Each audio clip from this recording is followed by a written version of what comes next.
जगण्याचे वास्तव कोण नाकारेल?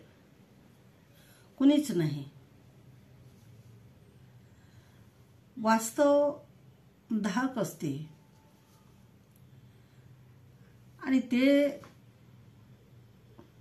जगणे विस्तव असते.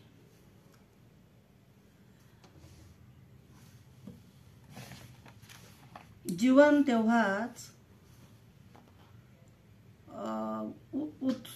उत्स्फूर्त उद्रेकाचे व उत्कट शब्दांचे जिवंत अभिव्यक्त रूप धारण करू शकते.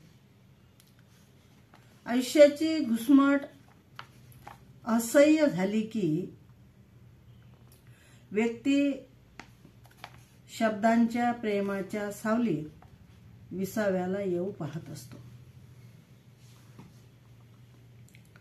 मानवी जीवनावर नियतीचा व सामाजिक व्यवस्थेचा कायम दबाव असतो ना. नियतीचा आणि समाजाचा जी समाज व्यवस्था आहे त्या समाज व्यवस्थेचा हा दबाव मानवी जीवनावर हा चिरंतन असतो. स्त्रियांच्या जगण्यात तो अधिक प्रकर्षाने व प्रभावाने जाणवत असतो. कारण स्त्री ही व्यवस्थेची बळी ठरलेली आहे. खरे तर जीवाच्या आकांताने जे काल परवा जगत आलेले असतात ते वर्तमानातही धैर्याने जगत असतात.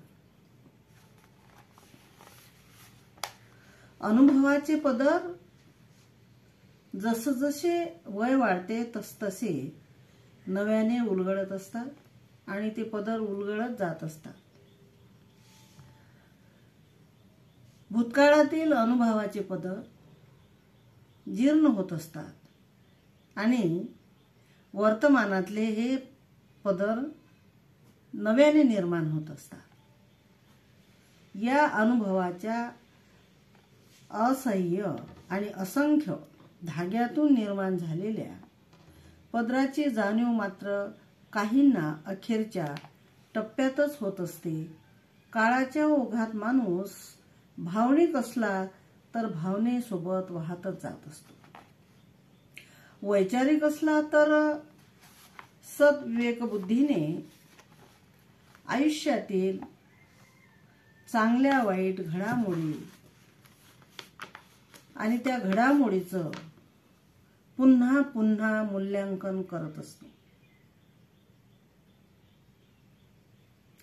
या दृष्टीने आयुष्याचे जगणे शील, प्रज्ञा, करुणा, एकूणच विज्ञाननिष्ठ आचरण या संबंधाने काही प्रासंगिक, काही कौटुंबिक, काही सामाजिक, काही मानसिक विचाराची प्रज्ञा, काही मानसिक विचाराची प्रभा हे उजळण्यास मदत होते.